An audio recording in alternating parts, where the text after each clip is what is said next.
कार्तिक माह में बहुत सी कहानियाँ कही जाती हैं। उनमें से एक है आज की कहानी। एक ब्राह्मण और ब्राह्मणी थे। वो 7 कोस दूर गंगा जमुना स्नान करने जाते थे। रोज इतनी दूर आने जाने से ब्राह्मणी थक जाती थी। एक दिन ब्राह्मणी कहती है कि कोई बेटा होता तो बहू आ जाती। घर वापस आने पर खाना बना हुआ तो मिलता, कपड़े धुले मिलते। ब्राह्मण कहता है कि तूने भली बात चलाई, चल मैं तेरे लिए बहू ला ही देता हूँ। ब्राह्मण फिर बोला कि एक पोटली में थोड़ा सा आटा बांध दे, उसमें थोड़ी सी मोहर अशर्फी डाल दे। उसने पोटली बांध दी और ब्राह्मण पोटली लेकर चल दिया। चलते चलते कुछ ही दूर एक गांव में जमुना जी के किनारे बहुत सारी सुंदर लड़कियां अपने अपने घर बनाकर खेल रही थीं। उनमें से एक लड़की बोली, मैं तो अपना घर नहीं बिगाड़ूंगी, मुझे तो रहने के लिए यही घर चाहिए। उसकी बात सुनकर ब्राह्मण के मन में वही लड़की छा गई और मन ही मन सोचने लगा कि बहू बनाने के लिए यही लड़की ठीक रहेगी। जब वो लड़की जाने लगी तो ब्राह्मण भी उसके पीछे पीछे चल पड़ा। जब वो लड़की अपने घर पहुंचती है तब बूढ़ा ब्राह्मण बोला, बेटी, कार्तिक का महीना है, मैं किसी के यहाँ खाना नहीं खाता। तुम अपनी माँ से पूछो कि मेरा आटा छानकर 4 रोटी बना देगी क्या। यदि वो मेरा आटा छानकर रोटी बनाएगी तभी मैं खाऊंगा। लड़की अंदर जाकर अपनी माँ को सारी बात बताती है। माँ बोली, बेटी, बाबा से कह दे कि रोटी में 4 रोटी वो भी खा लेंगे। लेकिन लड़की कहती है कि नहीं माँ, बाबा ने कहा है कि मेरा आटा छानकर बनाओगी तभी वो खाएंगे। ब्राह्मण की इच्छा जान माँ कहती है कि ठीक है, जा बाबा से कह दे कि अपना आटा दे दें। लड़की ने जाकर ब्राह्मण से आटा लिया और अपनी माँ को दे दिया। जब उसने आटा छाना तो उसमें से मोहर अशर्फी निकलती है।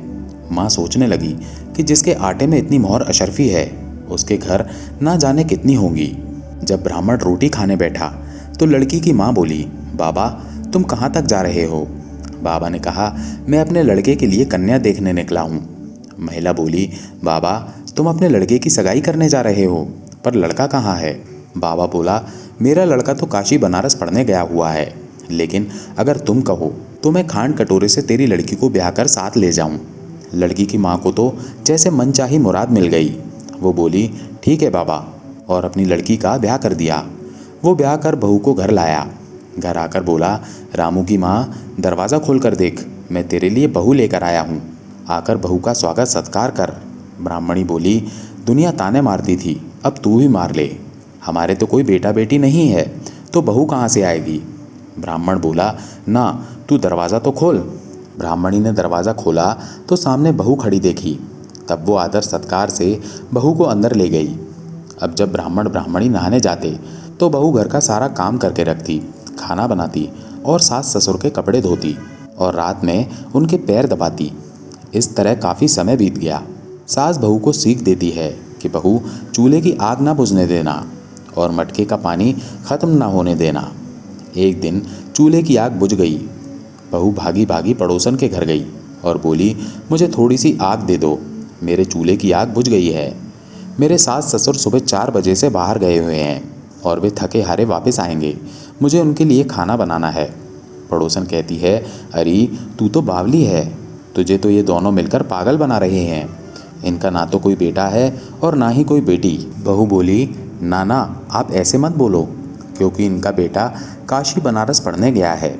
पड़ोसन फिर बोली, अरे तुझे ये झूठ बोलकर लाए हैं, इनका कोई बेटा नहीं है। अब बहू पड़ोसन की बातों में आ गई और कहने लगी कि अब आप ही बताओ, मैं क्या करूं। पड़ोसन कहने लगी, करना क्या है, जब सास ससुर आए तब जली फूकी रोटी बना देना, अलूनी फलूनी दाल बना देना, खीर की कड़ची दाल में और दाल की कड़ची खीर में डाल देना। बहू पड़ोसन की सारी सीख लेकर अपने घर आ गई और जैसा पड़ोसन ने बताया वैसा ही उसने किया। जब सास ससुर घर आए तब भूखों का कोई आदर सत्कार बहू ने नहीं किया और ना ही उनके कपड़े धोए।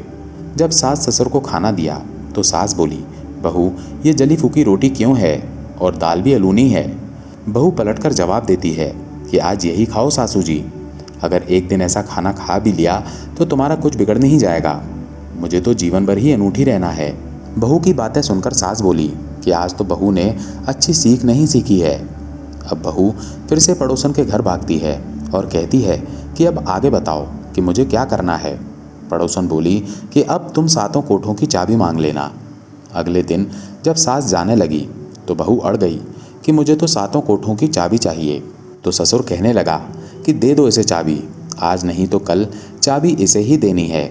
हम आज हैं कल नहीं, इसलिए चाबी दे दो। सास ससुर के जाने के बाद बहू ने कोठे खोलकर देखे तो किसी में अन्न भरा है, किसी में धन भरा है, किसी में बर्तन भरे हैं, सभी में अटूट भंडार भरे पड़े हैं।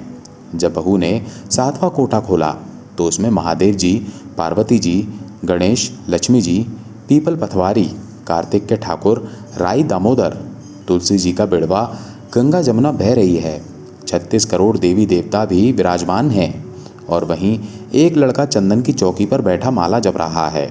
सब देख बहू लड़के से कहती है, तू कौन है?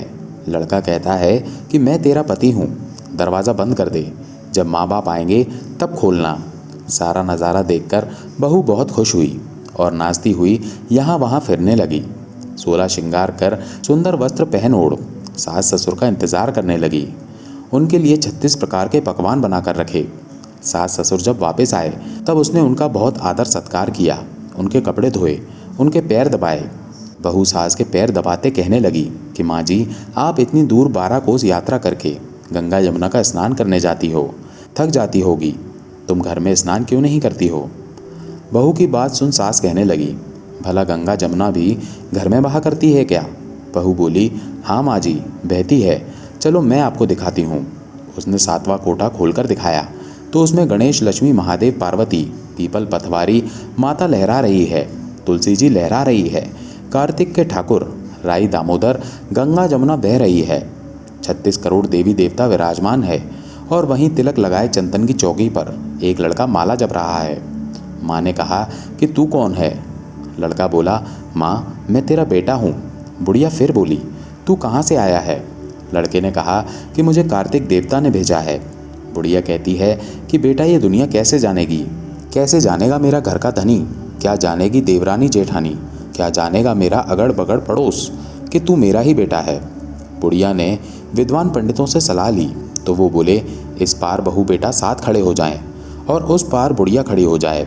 बुढ़िया ने चाम की अंगिया पहनी हो, छाती में से दूध की धार निकले, बेटे की दाढ़ी मूंछ भीगे, पवन पानी से गठजोड़ा बंधे तो सब जाने कि ये बुढ़िया का ही बेटा है। बुढ़िया ने ऐसा ही किया। चाम की अंगिया फट गई, छाती में से दूध की धार निकली, बेटे की दाढ़ी मूंछ भीग गई, पवन पानी से बहू बेटे का गठजोड़ बंध गया। ब्राह्मण ब्राह्मणी की खुशी का पार न रहा, वे बहुत खुश हुए। हे कार्तिक के ठाकुर, राई दामोदर भगवान ने जैसे बहू बेटा उसको दिए वैसे सभी को देना। ओम नमो भगवते वासुदेवाय नमः।